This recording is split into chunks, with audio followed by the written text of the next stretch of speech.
Hello everyone, it's Mr. Peak and welcome to your second lesson on Python programming. So this lesson we're going to take a deep look at what variables are and how we use them in Python. So to start with, I'm going to cover what we looked at last lesson, just as a quick recap. So last lesson we looked at the print function, which allows us to write a line of text onto the screen, and that text can be whatever we want. We also looked at basic inputs and debugging programs, which means to fix errors in programs. If you need a recap on these topics, you can always go back and look at the first video that we did, or just put a message in the team chat and I can quickly demo what the print function does and what inputs are. But for now, let's move on. So, this lesson we're going to look at variables and how we use them in Python programming. So firstly, what is a variable? Well, in computing, a variable is a location in the memory of a computer in which you can temporarily store some information. So think of it like this way. When you move house, you pack all of your stuff into boxes. So for example, when you're packing up your kitchen, you might put all of your plates into one box, and then you close that box. So you've temporarily stored, let's say, some information, your plates, in that box. We then need to put a name on that box.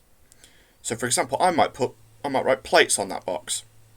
Because, if you move into your new house and you've written books on that box, or you haven't written anything at all, you wouldn't know where to unpack your information, what you've got inside that box. So variables are the same thing. We store some information inside of like a virtual location inside of the computer, and we have to put a name to that information. So we have to give the information a name. So, let's have a look at some examples of variables that you come across in your daily lives. So, your age. Your age is a variable. So when someone asks you your age, you unpack that box where you've stored your age, and you tell them your age.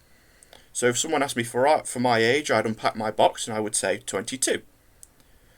And then you update your variable every year. So you update the information inside of your variable every year, once a year.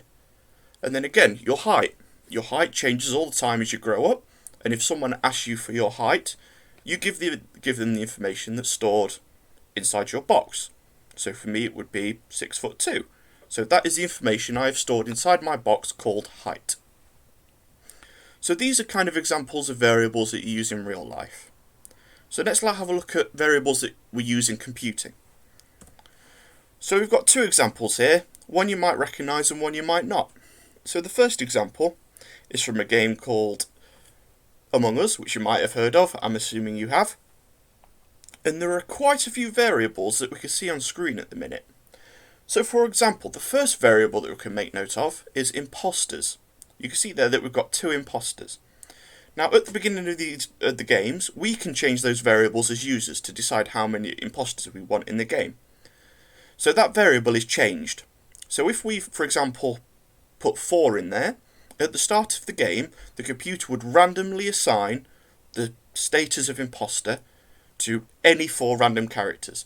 So it's using the number stored inside the variable imposters to choose how many imposters it's going to make. Again, another example would be the voting time of 105 seconds. So we've chosen that, and we've stored the value of 105 seconds inside the variable called voting time. So when it comes to voting, the computer will open up that variable and see 105 seconds, and that's how long the computer will give you to vote. The second example is a supermarket scanner. So your parents may have used these when you've been shopping with them at Tesco or Sainsbury's or Asda. And these work in a very simple way. You scan a barcode, and then it gives you the product name and the amount it costs. So inside of a supermarket scanner, there would be two variables. There would be the name of the product and the price of the product. So when you scan that item, the scanner will ask for the price of that product. The scanner will then open up its box, and it will see it's installed. Let's see, this cucumber hole is 65p. It will see that the price is 65p, and then it will print that variable to the screen. So we can start to see that variables are always used to store information or values that we need to use in our program. So let's take a look at how we start to build that in the program and in Python. So here we've got a variable. So on the left hand side you can see here we have name equals. Here is where we're naming our variable. So imagine we've got a box and here we're writing name on that box inside the computer. And then we need to put something inside that box. So we've said equals. And then this is the contents of our box. So you can see here that I've got a box called name, and I'm saying the contents of this box is Mr. Peak. So we've declared a variable and the contents of a variable. So let's have a look at what happens to that in Python. Let's have a look at how we program that line of code. So if I move over to create with code and delete this line of code, to create a variable, we need to think of a name. Now there are certain rules around variables that you have to follow. One of the most important ones is, like I mentioned earlier, your name for the variable has to make sense. So let's say I'm creating a variable to store my age. I'm going to want to give that variable an appropriate name. So I might call that variable age. I could call it my age. Or, if I was asking the user for their age, I could call it user age. So as long as the name for your variable has some sort of relation to the information stored inside, it's fine. Everyone won't have the same variable name. I might write my variable like this. You could write it like this with a lowercase a. It doesn't matter, as long as the name for your variable associates with the information stored inside. Now we need to use the equal sign. So now we have our box called age, and now we're saying what's stored inside. So now I'm going to need brackets. So think of the brackets as the box. So here's the name written on the box, and here's our box. Now we need to put something inside of it. And what I'm going to put inside of it is my age, so 22. So now we have a variable. So what I want you to do now is, moving back to the presentation, we're going to have a quick look at the rules. So like I said, the first rule is consistency. When you name a variable, whenever you reference that variable, which we'll come to later on in the lesson, and I will go back to this just so you can go over it again, but name is not the same as name with a capital N or all uppercases. So yes, they're the same word, but to the computer, these are not the same. So name is not the same as name with a capital N or name with all capitals. Now you'll come to realise what this means later in the lesson, and I'll come back to it just to let you know. Secondly, spacing. Variable names should not have a space in between them. So we can either use underscores or what we call camel case, which is putting a capital letter where we want a new word, or to sort of reference that it's a new word. So let's have a look at how this looks in Python and show you why you can't do it. So if I move back to create with code, this is one whole word. If I tried to put a space in there, like here, and then tried to click run, the program doesn't work. It all needs to be one word. Let's say I did want to call my variable user's age. I can't write it like this. If I tried to run, it wouldn't work. So you can't have spaces in the names of your variable. I could either write it like this, or I could put a capital A to sort of show that it's a new word, and then if I tried to run that, I wouldn't have an error. Okay, so next, each variable is named so it's clear which variable is being used at any time. It's important to use meaningful names for variables. So like I said, you need to name your variable something along the lines of the information you've stored within. So if me or Sir or Mr. Chatton was to come and look at your program, we would know what information is stored inside your variable. So we could, run your program and understand what it's doing. And lastly, this is not, sort of a rule that everyone abides by, but it's good practice not to start your variable with numbers. So just, generally use words, it's less confusing for people. So, the first task I want you to undertake is I want you to just create 3 variables for me in Python. So open create with code and create 3 variables. And I want you to create 3 variables that will store your second name, your age, and your favourite subject at school. Now remember, I want you to follow those rules when you're creating your variable. So if you need a quick refresher, just scroll back a little bit in the video and pause it there. So remember to name your variables appropriately and store some appropriate information inside. So when you finish that, make sure you pause the video here, complete the task, and then come back and unpause the video. Okay, so hopefully you've all created your 3 variables, and let's move on. So, last week we started looking at inputs. Now inputs allow the user to enter some information, or the computer allows the user to enter some information. Except last week, when we used inputs, the computer couldn't do anything with that information because we weren't storing it anywhere. Well, now we can by using variables. So here you can see I have my variable. So I have my variable called age. And here, again, I'm assigning what's in that box. I'm telling the computer what I'm storing inside of this box and this variable. Except what I'm storing isn't a basic value like Mr. Peak or 22. Instead, I'm going to ask the user to enter the information that they're going to store inside the variable. So here I'm using input, just like we did last week, and then here is the question. So age equals, the variable equals whatever the user enters when the program is running. So let's take a look at how that works. So go back to create with code. So age equals input, and then my brackets and speech marks. Hello, what is your age? And then I've got to close and end my line of code. So now if I click run, we can see here it asks me the question that I put inside of these speech marks, and it's now giving me the option to enter some information. So I can enter my age is 22 and then click OK. And now we can see here that it's stored the value of 22. And later on in the lesson we'll find out how we can use what's stored inside of this variable and sort of manipulate it and put it out onto the screens. But for now, what I want you to do is, if I go back to the main presentation, I've got a little challenge for you.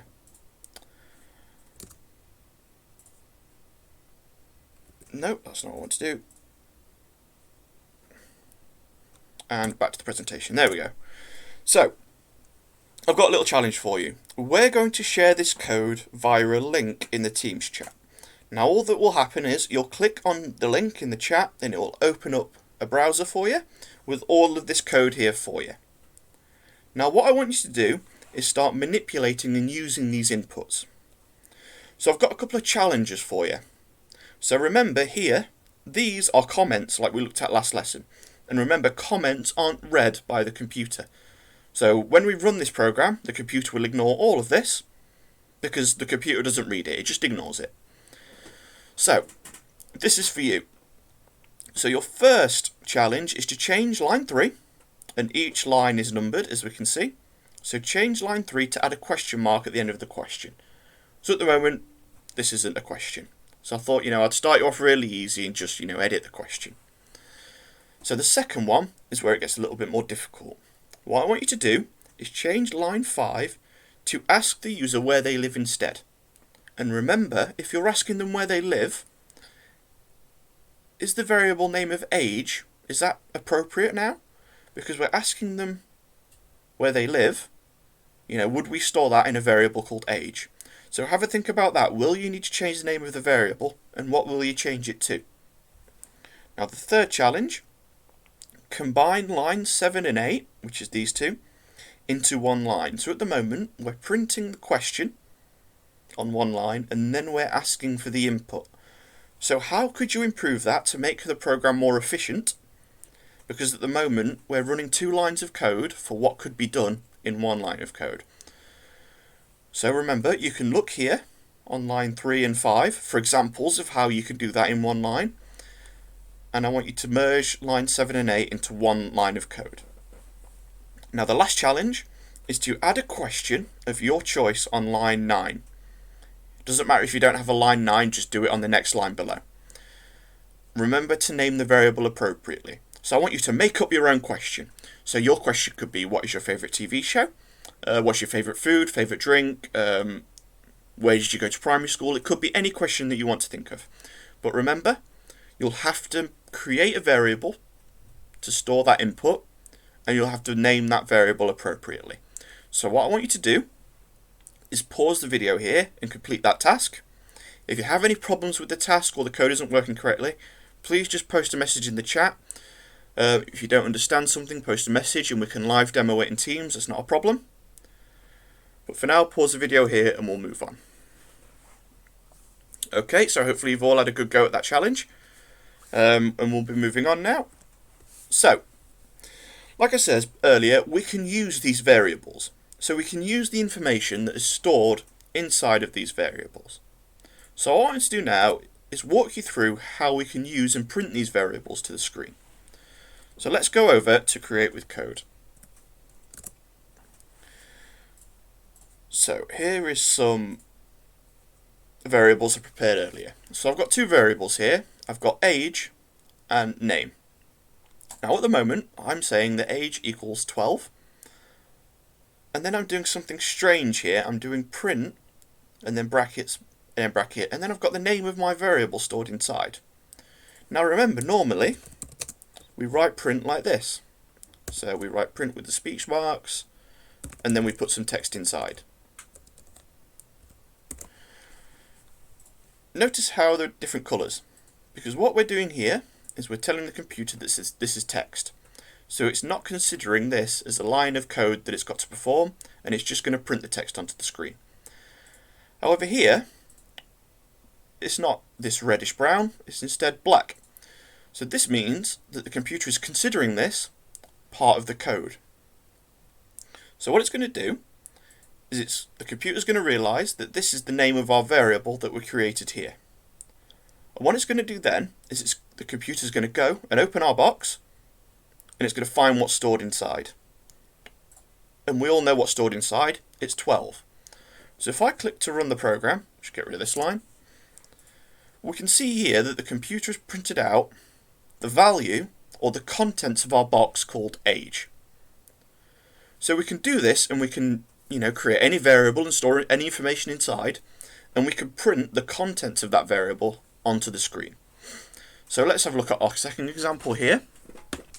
I've said name equals Mr. Peak, and then print name. So again, if I click run, the computer has gone, right, I need to find the box name, and I need to find out what's inside. So the computer's opened the box, and it's printed the contents onto the screen, and the contents of that are Mr. Peak. So, let's think back to one of our rules that I mentioned earlier. If I quickly hop back over to the presentation and go back to our rules, consistency.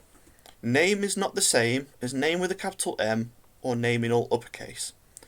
So let's have a look at what that actually means in Create with Code.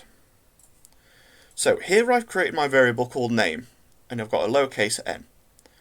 So if I was to try and reference my variable, or call my variable with all capitals, do you think it's going to work? Because I don't. So here, name error. Name in all capitals is not defined. So what this means is the computer searched for a box called name with all capitals, and it can't find it. So it's saying, right, this box doesn't exist, so I can't give you the contents of that box, so there's an error. So that is what that rule means about consistency. If you create your variable like this, you need to make sure that you write it exactly the same when you call that variable. So if I was to change the name of my variable here and call it name in all caps and then click run, the program works, because suddenly there is a box called name in all capitals, so the computer can find it. So if we hop back over onto the presentation, we can then start to form little conversations. So that's where we talked about just printing the contents of the variable, and now we're going to start combining this with some text.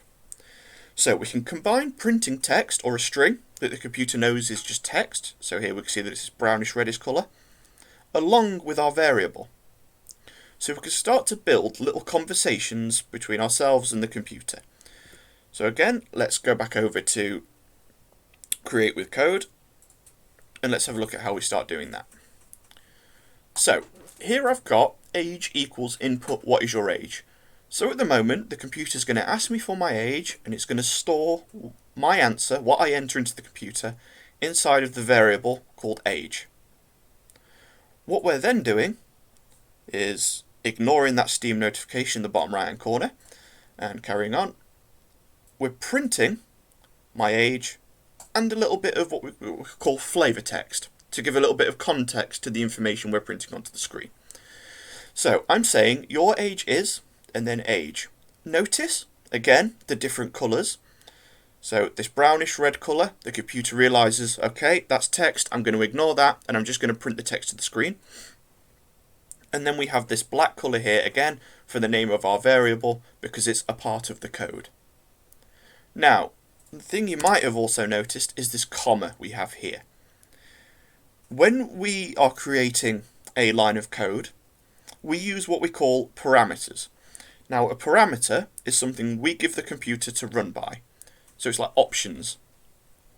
Now here, when we do print, at the moment we've only really been working with one parameter. So let's look here. We've used this print and we've given the computer one parameter to run. And that parameter is open the box, the variable age, and print what's inside. Now we're giving the computer two things to do in one line of code. So we're saying, right, the first thing I want you to do, the computer, is to print your age is. And then the second thing I want you to do is print the contents of the variable called age. So we've given the computer two things to do. But if we tell the computer to do those two things at the same time, well, the computer gets really confused and doesn't know what to do. So what we need to do is separate those two instructions. And we do that by just adding a comma. Just to tell the computer, do this first, then do this. If you're missing the comma, the computer can't do both things at the same time, and it gives you an error. So you need to make sure that you're using that comma. So, if I wanted to add to this further, and create another variable called name, and then equals input, and then ask another question, so what is your name? Is your name? Question mark, speech marks. So I've got another question here, so when I run this, type in my age, and then Mr. Peak. At the moment, we're only saying your age is 22. So again, I want to add a little bit more flavor text and context to my information. So if I go back to my main program, I'm going to add another comma because I'm going to tell the computer, right, there's a third thing I want you to do. And the third thing is, I want you to print hello, your name is. And then I'm going to end that text. So remember, you need to use speech marks either side to end that text, to tell the computer that you've stopped writing text. And then we need another comma to tell the computer, right, there's a fourth thing I want you to do. And the fourth thing is print the context of that variable. And now this line of code is finished, and we don't put a comma at the end because there's nothing left for the computer to do. We've not got anything left for it to do. So the computer will do it like this. It will print your ages. Second thing to do, print age. Third thing to do, print hello, your name is. Fourth thing to do, print name. So we need to make sure that we're using these commas in your line of code. If you've got an error, it will most likely be that you've missed a comma. Even, people that have been programming years will look at an error that they've got for hours, not realizing that they've just missed a comma somewhere. So if I click run now, I can enter my age, enter my name, and we can see here that the computer prints your age is, which is the first thing, and then 22, which is the contents of my variable, which is the second thing we told it to do. Hello, your name is, which is the third thing we told it to do, and then the fourth thing is the contents of our variable, Mr. Peak. Now, the advantage of using inputs is so we can customize what's stored inside of these variables. Because remember, if we look here, all the program is ever going to print is 12 and Mr. Peak. That's all this program will ever do. But if I run this program instead, and instead put for my age, 74, and then my name is now Bob, when I click OK, it says your age is 74 and hello, your name is Bob. So this program changes based on what we enter and what's stored inside of these variables. So what I want you to do now is, using those skills that we've just gone over, I've got a third task for you, surprise, surprise. Okay, so the third task is, what I want you to do is ask the user 3 questions and then store their response in a variable. So you're going to have to create 3 variables, and your 3 questions are, what is your name, what is your favourite film, and what is your favourite song? So remember, you're going to have to create 3 variables following the rules, so make sure the name of your variable is appropriate, and that when you reference it in your print, that you use the correct name that you defined it as. And then after you've created your 3 variables and asked the user these 3 questions, just like we did in the demo I just showed you, I want you to use the print statement, the print function, to sort of feed back the user's answers to them. And you can add a little bit of flavor text just like I did. So here's an example that I've made, not using these questions, that you can maybe follow as a guidance. So here I'm asking the user 2 questions. Age equals input, what is your age? And food equals input, what is your favourite food? And then I'm saying print, you are, notice the comma, so I'm telling the computer to do an additional thing. Print the age, which in this context here is 21. Another comma, because I'm telling the computer to do the next thing, years old and cool. Something, food, which is the name of my variable here, so whatever the user enters, in my case, is pizza, because it is the best. Food is my favourite too. So we've used the contents of these variables to form a little conversation by adding some flavour text. Now, the flavour text for these 3 questions can be whatever you want. You could say that, I hate that song, and then give the name of the song that's stored in the variable. This flavour text can be whatever you want, as long as you have some flavour text to go along with this print statement. Don't just print out the contents of the variables like we did here. So don't just print the contents of the variables. I want you to add some flavour text like we did here. Just so you get used to using the commas, because the skill of using the commas is really important. Because if you miss these out, like I said, the program doesn't work. And if we have a program that doesn't work, that's not good. So if we move back to the presentation, you can either pause the video here on this example to help you as you're doing the task, or pause the video here. Okay, hopefully you've had a good go at that task. We will be expecting you to upload the results of this and share the results in Teams so we can monitor the work you've been doing. And we'll give you feedback. If you needed any help, if you need any help, please just put a message in the chat. That's fine. We can live demo. But that is this lesson complete. Congratulations, you now know how to use variables in Python. And, hopefully you can start to program these yourself. Next lesson, we're going to look at how we can start forming a conversation between you and the computer, as a user and a computer, and how we can have that conversation go in different directions based on what you enter. Okay, so hopefully you've enjoyed this lesson. If you've got any questions, please just post them in the chat. There is an additional extension video if you finish this one early, just to develop your skills further. But thanks for watching.